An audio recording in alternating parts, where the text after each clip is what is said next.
Hello, my name is Last Dan of Mystery Man, and this is my second ever AEW Dynamite review episode. AEW Dynamite episode 187 that aired last night, May 3rd, 2023.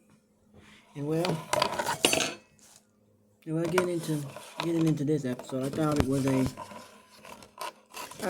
was a fairly decent episode of AEW Dynamite. Now I should stress this with the fact that the first that for most of the first hour, like from 8 to 9, I didn't watch. I watched some of it. I've seen a lot. I've seen it since it aired, but I didn't watch all of it mainly because I was watching Survivor. CBS's reality show Survivor. I was watching that from 8 to 9. So most of the first hour I've seen now. I've seen now. I saw about 30 minutes. I saw about 45 minutes ago before I started doing this review.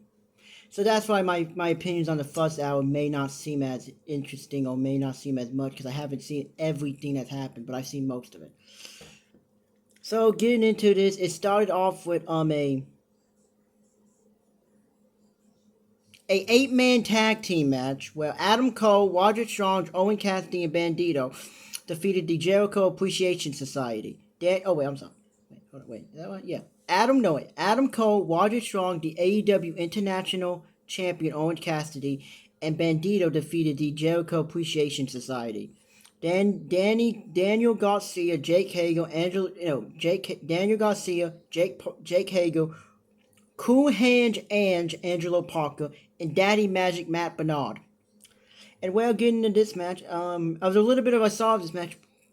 Average tag team match. The Jericho Appreciation Society does nothing for me. I'm not entertained by them. I'm not entertained by them. I have nothing to do with them. I don't care about them. They are boring in my opinion. I don't know why any of these people think that this is good television. It's not. But it was a fairly decent, average, kind of boring match from what I saw. Of it, and the four guy and the baby faces won. I mean, Roger Shawn had a great debut last week, and now he's just in a match. No package on him, nothing. No, this is Roger Shawn, former champion in Ring of Honor. Is it Roger Shawn, a former ROH World Champion and a former television champion? I think it isn't. No package on him. I didn't see nothing on him. Did they have a video package on him, or were they just like, here's a guy, you probably know him, and if you don't, oh well. We promise you he's good. So then they started this night angle with MJF and Sammy Guevara about them not trusting each other. I couldn't care. It was like middle school kids revealing a secret. Hey, did you hear I said something about you? Did you say something about me? No, you said something about me. No, you said something about me. I'll get more than that in the main event. So then we get the match that, then we get to Saraya defeated Will Knight together, and I don't have much to say about the match as a match. It was a nothing match. It was basically more so of a squash match. I think they have really given up. I think Tony Khan has given up on Will Nightingale because it was like last year she was like really going up there. Everybody was like, oh my gosh, they might do something with her. And now this year it's like, nope, she's just gonna get buried. She's gonna get buried and beaten. So Saraya defeated her in 2 minutes. It was a nothing match. Saraya won. But afterwards, they beat up Willow, and here comes Hikaru Shida, a babyface. That's important. So Shida's come down with her signature kendo stick, and Shida is about to have the kendo stick like this and is about to attack them, but then she opens up and hugs them. She turned heel, and the crowd's booing because Hikaru Shida literally carried the women's division on her back during the pandemic era. Literally on her back. Literally on her back. Because she was AEW Women's World Champion longer than John Moxley was AEW champion during the pandemic era. She literally carried an entire division on her back for literally the entirety of the pandemic era. So yeah, I'm sure a lot of fans like her. So they hug.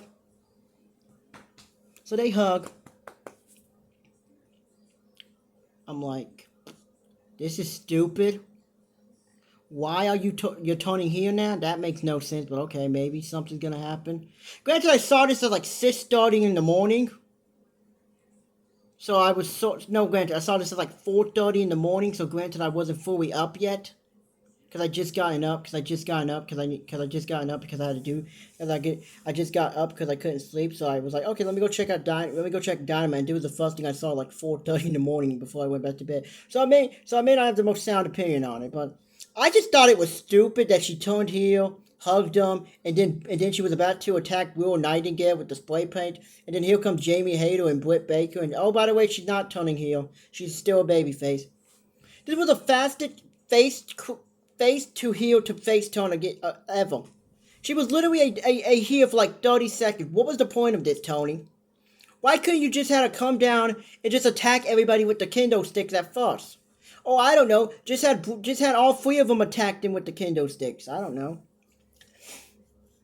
Or why couldn't you have, I don't know, Britt Baker and Jamie Hayter come down and they stand on the aprons and Soraya grabs the mic and goes, "There's a three of us and two of you." And then you hear Howard Sheeta's music, and Sheeta gets in the ring, and maybe then she hugs Will. Maybe then she hugs Soraya. You know, she did hug Soraya, and Tony Storm and Ruby Soho. She hugs them too. She goes to hug Soraya again, and she hugs Soraya, and then she attacks. Why they all cheering? Go, yeah! She kicked Soraya. She kicked Soraya in the stomach with the kendo stick or something, and then Britt Baker and Jamie Hayter get in the ring and attacked him too. And attacked him, and then go boom, you know. But this was just oh well, I guess she's now still a babyface. I mean, it makes sense because why would Hikaru Cheetah turn on also homegrown AEW talent since she's never been in WWE? I thought the whole point of the Outcast was a bunch of women was a bunch of ex WWE women wrestlers. If Hikaru Cheetah joined, it would just be a stable in AEW because Hikaru Cheetah's never wrestled in WWE. So I wasn't a big fan of that. I know some people said it's like good booking. It's not. It's not. I mean, I can understand it a little bit more if from what some people said, but I still don't like it. I still think this could have been done much better. But my whole thoughts on the Outcast as a whole is like I don't care. Jamie Hayter, she could be a great world champion. Britt Baker as a heel Britt Baker as a babyface where he walks now. Or then again, if you see her on AEW all assets, you kind of think to yourself, is she really a babyface? She kind of comes off as annoying on it. She kind of comes off as annoying on that program. But I mean, that was filmed a couple months ago, so you know. Maybe she was still. I guess she was. I probably was still here when that was filmed. So then we get to the Trios Day Mayo Six-Way Trios Battle Royal.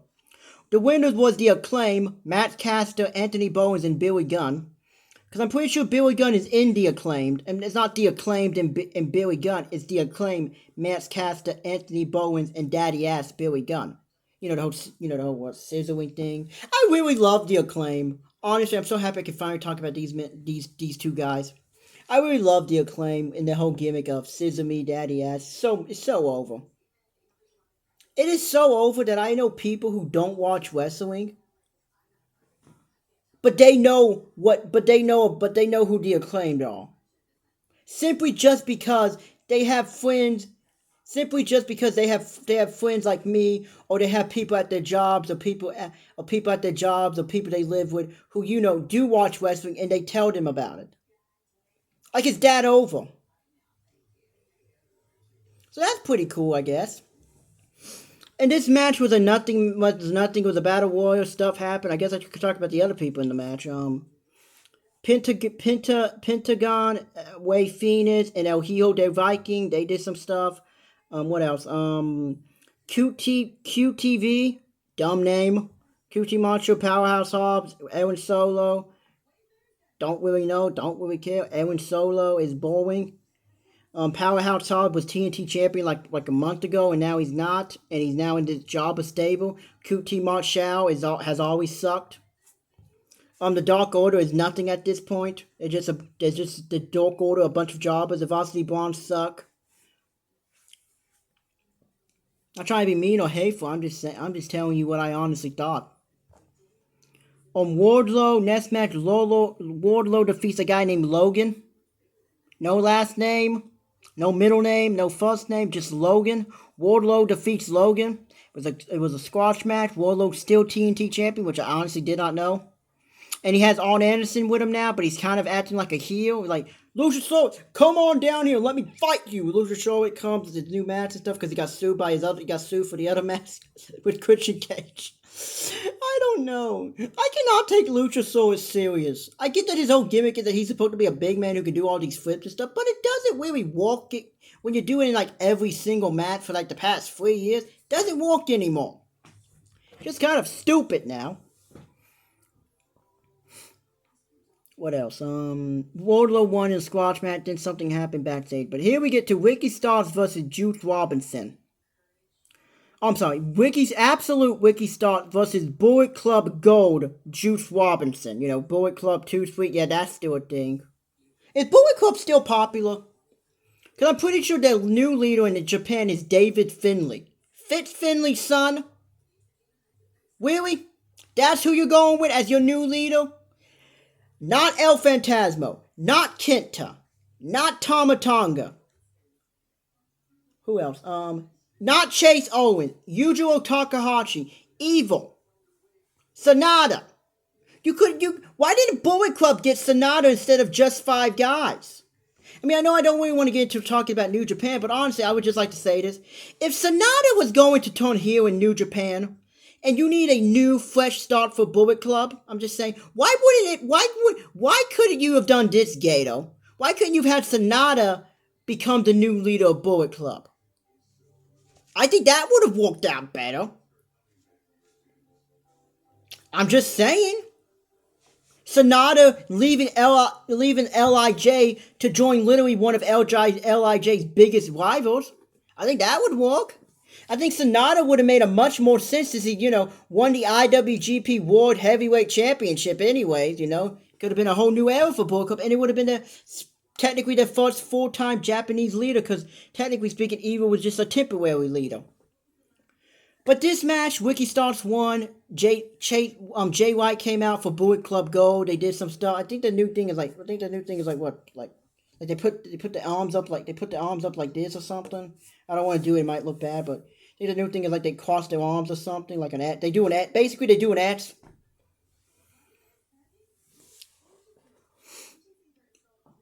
So other than that, not much else happened on this program. Although Sammy Guevara and MJF had a weird segment where they apparently got into a fight, but then they made up and they go, I'm so sorry, I forgive you, I love you, I love you too. I'm like, are you guys professional wrestlers or teenage girls having an argument? It's like, I'm so sorry, I didn't trust you. I thought to myself, you two are acting like the biggest bunch of 60s I have ever seen in my life. No one fights like this. Nope, I have never once fought with my friend, and then we apologize like this. When we apologize like men. I'm like, hey, dude, sorry, I screwed up, I'm sorry. So then we get to a portion of this program that I was very highly annoyed with. And if you see my first ever wrestling shorts video, then you know my opinion of this. I'm just gonna read this out, just so you guys can hear.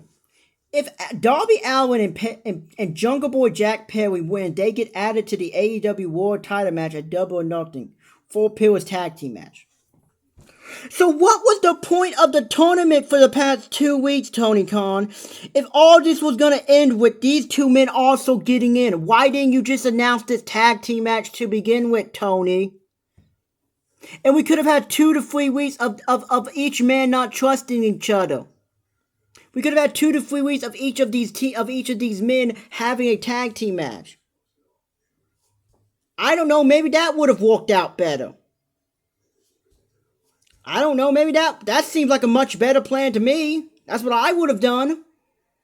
But no, Tony Khan, you want to go with the stupid option of let's have a shitty tournament with 4 people. Yeah, that's 3 people technically. You have a 3-man tournament. A 3-man tournament. What's the point of a 3-man tournament? Why don't you just do a triple threat match and the person who gets pinned in the match loses and then next week the 2 men face each other? Why did Darby Allin get a bye? What was the point of him? Why couldn't it have just been MJF having a contract that he gets to pick his opponent and he picks Sammy Guevara because they're friends now? And then afterwards, Tony Khan could have Tony Schiavone go, well, you know what, MJF, you got to pick Sammy, and Sammy will be in the main event of Dynamite. But if Darby Allin and Jungle Boy, Jack Perry, can beat the two of you in 2 weeks and 3 weeks from tonight, then it will be a Pillars four-way match. And we have a Pillars tag team match in 3 weeks. That would have been much better and simpler and easier to follow. This was an okay match, I guess. These men are very talented, but Darby Allin comes off as a star. MJF is definitely a star. Second best heel in the business. Second best world champion in the business. Second most hated guy in the business. He's basically right underneath. Basically everything Roman Reigns does, he does, but not as good. Sammy Guevara, I don't even know how he's still a pillar. Everything that man has done in the past year. I mean, fought with Eddie Kingston. He fought with Andrade El Idolo. We haven't seen Andrade since. I heard that Tony Khan and Pam, we told Andrade El Idolo, even if you get in a fight, I won't fire you. I'll just send you home and let you get paid. I would come to work. I would come just to knock somebody out. Honestly, I would come and knock somebody out and then leave. Yeah, okay, sweet, sounds good to me. Free money, I'm in. If I'm Andrade, I'll just sit back, relax, and make a bunch of equipment videos about how I'm gonna go join WWE to go be with Charlotte Flair after my contract is done. Why is Tony Khan so stupid? Tony Khan acts like a guy who has ADHD. And I should know I have ADHD, so I can tell you that the way Tony Khan books his shows, it's like he's booking his shows like, what would somebody with ADHD do? And what, Tony, I don't appreciate that because it kind of feels you're making fun of my disorder. This is a weird thing, Tony. This ain't something to play with. I actually legitimately have it. But I don't want to get into that. That seems a little bit too preachy. But what was the point of the Pillars four-way tournament if they were just going to do a tag team? If they were just going to do a four-way match to begin with? Why couldn't we have got 4 weeks of them building it up? I know someone's going to go, well, now they can build it up, and this is good booking. No, it's not. This is not good booking. This is shitty booking. This is boring booking. And I don't have much else to say about this program other than I think as this Dynamite review goes on, I think you're all going to be able to tell my opinion of AEW. And I don't have too much high of opinions of AEW. I like it at times. I hate it at times. I think the Young Bucks suck. I think Kenny Omega suck. I think Kenny Omega is quite possibly the worst professional wrestler in the world today who gets hyped up as if he's so fantastic. He's not. He looks like a ballet dancer trying to kill a cockroach. I would like to point out that I've never liked Kenny Omega. The first time I ever saw Kenny Omega was in 2012 was in like 2010 as part of the Golden Lovers when I was like 7. And I hated him then too. My grandpa saw Kenny Omega before, 2009. 2009 when I was 7, 2009. My grandpa saw Kenny Omega, and he said if that man ever becomes world champion, clearly the wrestling business is going in a bad direction. My grandpa said that in 2009, like 4 months before he died. So I've never liked Kenny Omega. I've never liked Kenny Omega. I don't get it. What is so special about Kenny Omega? He sounds like a phone sex operator when he talks, Oh yeah. Okay, let's have a match. Let's have a tag team. Let's have a tag team match. She's like a phone sex operator, not a good one. But I don't have much else to say about this program because I barely paid attention to it. But yeah, if you like Dynamite, maybe you can tell me why you like it. I got nothing else to say about AEW Dynamite other than it was a program. It happened. There was some good stuff. There was some bad stuff. I don't really understand what the point of this all is, but I don't understand what Tony Khan doing here. But maybe over the few weeks we might be able to grab some more. I guess I should talk about the dissension between all 4 of these men because Jack Perry got upset that Jungle Boy Darby Allin won the match. Dude, Jack, you won the match. It doesn't matter who gets the pin or what happens. You won. Do you want to be in the match or not? All that matters is that if you win or lose. Doesn't matter how. I got nothing else to say. Oh, Sammy Guevara and MJF are now mad at each other, getting MJF left. I don't know. I think MJF's just gonna hold it until he probably leaves in 2024, possibly. But other than that, I got nothing else to say about this program. So tune in later today for my 15th ever Bold and the Beautiful review because, well, people, well, that should be an interesting episode. I thought that should be an interesting episode. It should be a very interesting episode and a very interesting comment section to discuss today on YouTube. Let's just say we're all gonna have some fun today with that. Tune in tomorrow. Tune in then tune in on Friday. Then tune in on Friday for my. Then tune in on Friday for my. And then tune in on Friday for my 16th Bold and the Beautiful review. And then, well, I don't think I'm gonna have much else to. I don't think I'm gonna have many other videos up again until possibly Monday or possibly Tuesday. Tuesday might be the day where I have like 5 different videos uploaded possibly. But I have nothing else to say about Dynamite. It was an average show. Some good stuff happened, some dumb stuff happened, some really stupid stuff happened. But I got nothing else to say about it. If you like this video, share it, subscribe. I don't know what else to say. But everybody have a good day and see you in my next video.